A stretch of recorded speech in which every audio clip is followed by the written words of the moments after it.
Bonjour à tous, bienvenue encore une fois au rendez-vous des chroniques pimentées de Gilo. Yale, Harvard, Oxford, Mine, HEC. Ah, vous commencez à comprendre? La Sorbonne, oui, ça c'est la chute. La Sorbonne, ces grandes écoles occidentales dont les Africains se targuent évidemment d'y être allés, d'avoir appris, et ils sont très très fiers d'arborer les diplômes obtenus dans ces grandes écoles. Et on est en droit de se poser la question de savoir en quoi ces grandes écoles, en quoi les diplômes issus de ces grandes écoles vous ont apporté une vision, ont contribué justement à vous faire développer l'Afrique, à investir en Afrique. C'est la question qu'il faut se poser. Ou alors c'est juste pour la frime. Non, ce sont des grandes écoles, ça, il n'y a pas de souci. Mais beaucoup d'Africains se targuent d'avoir étudié dans des grandes écoles occidentales.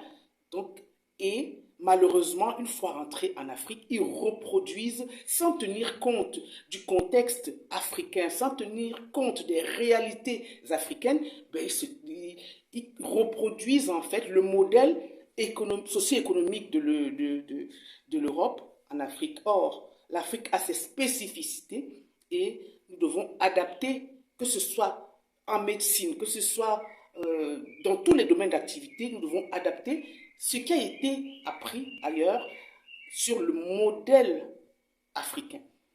Donc la Sorbonne, c'est l'école par excellence dont les Africains sont fiers. Quand un Africain dit j'étais à la Sorbonne, ben, normalement tout le monde est un peu en train de l'admirer. Waouh, à la Sorbonne, c'est vraiment une grande école. Et justement, j'ai un voisin qui lui n'arrête pas de le dire. Ah, j'étais à la Sorbonne, j'ai fait mes études à la Sorbonne. Mais quand vous entendez le français qu'il parle, quand vous entendez son raisonnement, on est en droit de penser, de s'interroger, qu'est-ce qu'on vous apprend à la Sorbonne? Bref, et c'est le jour où, justement, mon fils lui dit, tonton, tonton, il lui dit tout joyeux, j'ai eu mon bac avec mention. C'est ce jour-là que j'ai compris qu'il y a un problème réel. Donc, tonton, j'ai eu mon bac avec mention, et ce voisin, tout fier, lui dit, tout fier d'avoir eu ses diplômes, lui, à la Sorbonne, bien sûr, il lui dit, ben, tu as eu quoi? Je n'ose même pas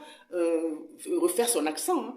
Et ce qu'il disait, il dit, tu as eu ton diplôme avec mention? Ah, ce n'est pas bien ça, ce n'est pas bien. Hein. Quand on te dit de travailler tes devoirs, on dit d'apprendre, tu n'apprends pas. Voilà, maintenant tu as eu ton examen avec mention. La prochaine fois, hein, quand tu vas aller faire un examen, il ne faut pas avoir de mention. Ce n'est pas bon. Hein. Mon fils le regarde et dit, mais c'est pas possible, qu'est-ce qu'il me raconte là? Moi, je sais qu'avoir une mention, c'est une très très bonne chose. Il me dit, ah non, non, non, non, non, il faut étudier, il faut bien étudier parce que tu ne dois pas avoir de mention parce que la mention, ce n'est pas bien.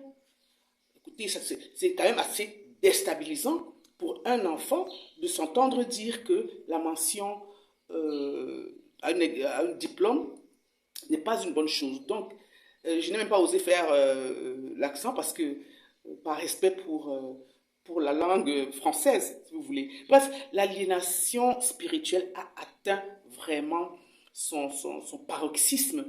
Et il est évident que si les Africains ne reprennent pas le contrôle de leur spiritualité, le contrôle de leur histoire, nous allons continuer à nous vanter, à frimer, comme on dit, d'avoir des diplômes, ces grands établissements scolaires occidentaux.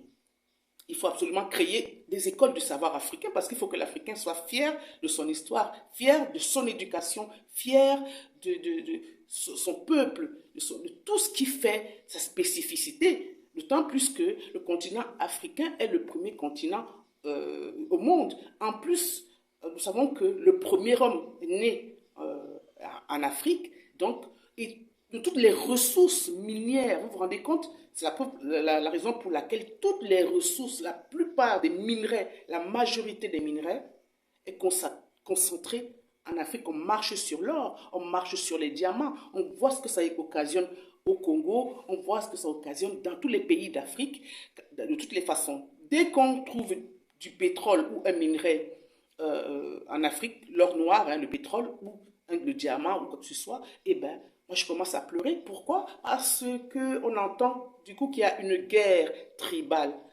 Avant, les peuplades s'entendaient très très bien, mais à partir du moment où on découvre un minerai en Afrique, vous entendez qu'il y a la guerre euh, dans ces tribus-là. Des tribus qui s'entendaient très très bien, et à un moment donné, il y a la guerre. Mais le pire, c'est quoi? C'est que malgré cette guerre-là, les gouttes de pétrole ne ratent pas leur trajet. Et pourtant, il y a de la guerre. Vous vous rendez compte que des populations sont armées jusqu'aux dents dans des régions parfois très enclavées. Comment ces armes sont-elles arrivées dans ces villages reculés? Et puis ces armes demandent quand même un minimum d'instruction militaire. Qui a formé ces populations qui sont habituées normalement à aller à la chasse, à la pêche, à la cueillette, et cultiver leur champ de maïs ou de plantain ou d'igname, etc. Donc vous voyez bien qu'il y a derrière toute une machination, tout un complot. Mais le pire des complots, à notre sens, c'est vraiment l'aliénation spirituelle. Mais que vous dire, hein? C'est une arme de destruction massive parce que quand les Européens sont arrivés en Afrique, la première arme qu'ils ont utilisée, c'est quand même l'esclavage. L'esclavage, c'est la pire des horreurs qui pu être commise ici sur Terre. Vendre un être humain, c'est la pire des choses qui puisse arriver. Vous vous rendez compte?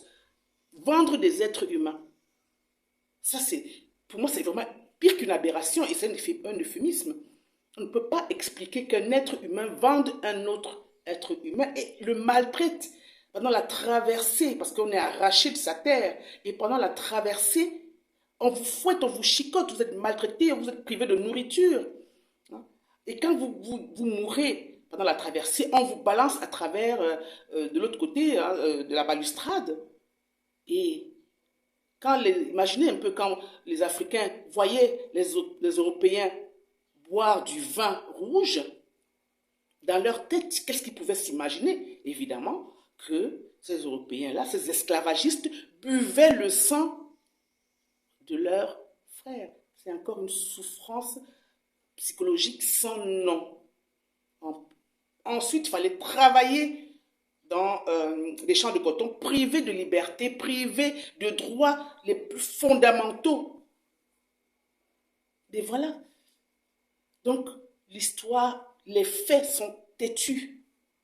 Et nous devons arrêter d'être toujours dans la représentation du pays colonisateur et reprendre en main, comme les Asiatiques l'ont fait, reprendre en main l'histoire réelle de l'Afrique et surtout la fierté d'être africain. Cette fierté-là qui ne nous quittera jamais parce que, effectivement, l'Afrique, c'est le continent le plus convoité au monde. L'Afrique est comme une belle femme. Elle est extrêmement convoitée. Mais justement, cette belle femme-là, cette Afrique que nous aimons tous, ne doit pas succomber à